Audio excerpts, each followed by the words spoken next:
بسم اللہ الرحمن الرحیم۔ لاسٹ سبق یہاں تک ہو چکا تھا۔ اب رسالت کے بارے میں آپ کو جانکاری ملے گی اور سمجھنے کی کوشش کریں گے۔ سوال: تمام پیغمبروں کی گنتی اور نام تو معلوم نہیں، مگر مشہور پیغمبروں کے کچھ نام بتاؤ۔ جواب: مشہور پیغمبروں کے چند نام یہ ہے: حضرت آدم علیہ السلام، حضرت شیش علیہ السلام، حضرت ادریس علیہ السلام، حضرت نوح علیہ السلام، حضرت ابراہیم علیہ السلام، حضرت اسماعیل علیہ السلام، حضرت اسحاق علیہ السلام، حضرت یعقوب علیہ السلام، حضرت یوسف علیہ السلام، حضرت داؤد علیہ السلام، حضرت سلیمان علیہ السلام، حضرت موسیٰ علیہ السلام، حضرت ہارون علیہ السلام، حضرت زکریا علیہ السلام، حضرت یحییٰ علیہ السلام، حضرت الیاس علیہ السلام، حضرت یونس علیہ السلام، حضرت لوط علیہ السلام، حضرت صالح علیہ السلام، حضرت ہود علیہ السلام، حضرت شعیب علیہ السلام، حضرت عیسیٰ علیہ السلام، حضرت خاتم النبیین محمد صلی اللہ علیہ وسلم۔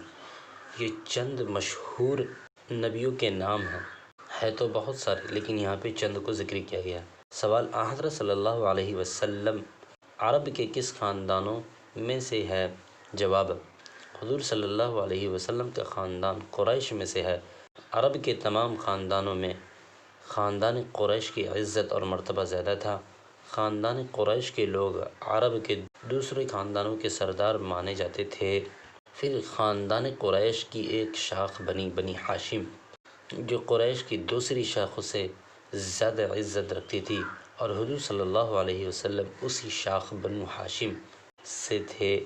اسی وجہ سے حضور صلی اللہ علیہ وسلم کو ہاشمی بھی کہتے ہیں، یعنی قریش کے خاندان میں سے ایک شاخ نکلی تھی بنو ہاشم، اسی خاندان سے آپ صلی اللہ علیہ وسلم ہیں، اسی لیے آپ کو بنو ہاشم بھی کہا جاتا ہے۔ سوال: ہاشم کون تھے جن کی اولاد بنو ہاشم کہلاتی ہے؟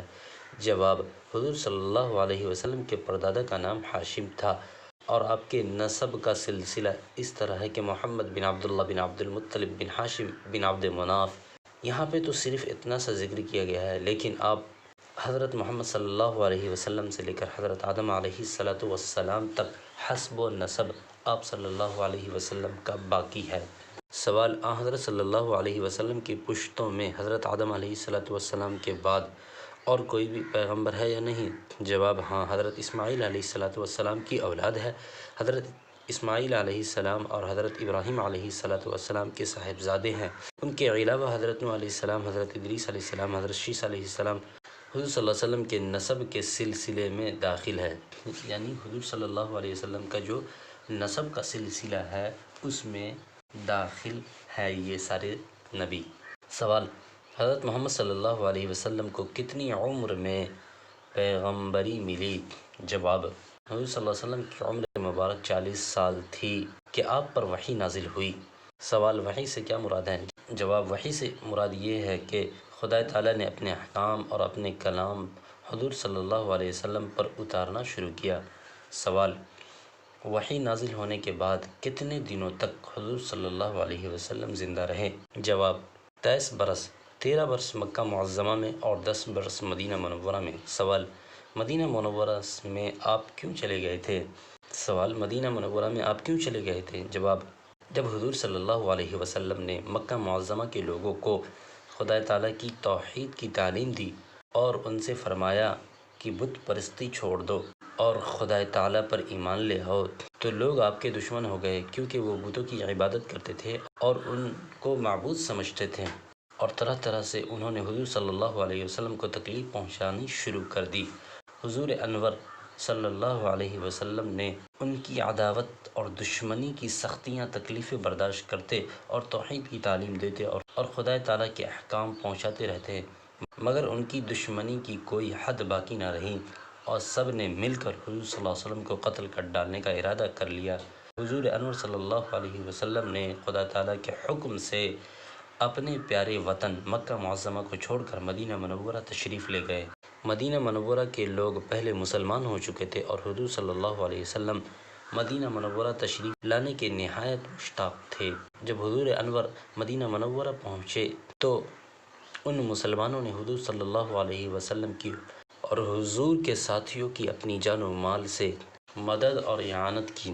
حضور صلی اللہ علیہ وسلم مدینہ منورہ تشریف لے جانے کی خبر سن کر اور مسلمان بھی جن کو کافر ستاتے رہتے تھے آہستہ آہستہ مدینہ منورہ چلے گئے۔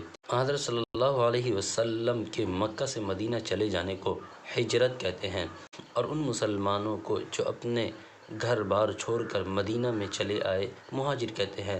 مدینہ کے مسلمان جنہوں نے حضرت صلی اللہ علیہ وسلم اور مہاجرین کی مدد کی انہیں انصار کہتے ہیں۔ سوال: حضرت صلی اللہ علیہ وسلم کی دعوی نبوت سے پہلے عرب کے لوگ آپ کو کیسا سمجھتے تھے؟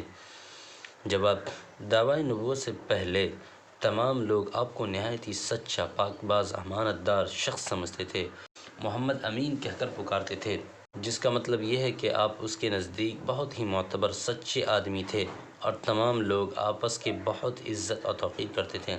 سوال: اس بات کی کیا دلیل ہے کہ حضرت محمد صلی اللہ علیہ وسلم سب سے پچھلے پیغمبر ہے اور اس کے بعد کوئی نبی نہیں آئے گا؟ جواب: اول یہ ہے کہ قرآن مجید میں اللہ تعالیٰ نے آپ صلی اللہ علیہ وسلم کو خاتم النبیین فرمایا ہے، جس کا مطلب یہ ہے کہ آپ تمام پیغمبروں میں آخری پیغمبر ہے۔ دوسرا یہ ہے کہ حضور صلی اللہ علیہ وسلم نے فرمایا انا خاتم النبیین لا نبی بعدی، کہ میں پچھلا نبی ہوں، میرے بعد کوئی نبی نہیں آنے والا۔ تیسرا یہ ہے کہ اللہ تعالیٰ نے قرآن مجید میں فرمایا ہے الیوم اکملت لکم دینکم واتممت علیکم نعمتی ورضیت لکم الاسلام دینا، یعنی آج میں نے تمہارے لیے تمہارا دین کامل کر دیا اور اپنی نعمت تمہارے اوپر پوری کر دی اور تمہارے لیے دین اسلام کو پسند کیا۔ اس سے ثابت ہوتا ہے کہ حضور صلی اللہ علیہ وسلم کے ذریعے خدا تعالیٰ نے دین کی تکمیل کر دی اور اسلام ہمیشہ کے لیے اس طرح کامل و مکمل دین ہو گیا، اس لیے حضور کے بعد کسی پیغمبر کے آنے کی ضرورت ہی نہیں۔ سوال: اس بات کی کیا دلیل ہے کہ حضور رسول خدا صلی اللہ علیہ وسلم تمام پیغمبروں سے رتبے میں بڑے ہیں؟ جواب: حضور صلی اللہ علیہ وسلم کا تمام پیغمبروں سے افضل ہونا قرآن مجید کی کئی آیتوں سے ثابت ہے، اور خود حضور صلی اللہ علیہ وسلم نے بھی فرمایا انا سید ولد آدم یوم القیامہ، کہ میں قیامت کے دن تمام اولاد آدم کا سردار ہوں گا، اور ظاہر ہے کہ آدم اولاد میں تمام پیغمبر علیہ السلام بھی داخل ہے، تو حضرت صلی اللہ علیہ وسلم تمام پیغمبروں سے افضل اور سردار ہوئے۔ تو اس سبق کے اندر اتنا ہی، ملتے ہیں اگلے سبق میں، تب تک کے لیے اپنا خیال رکھیے گا۔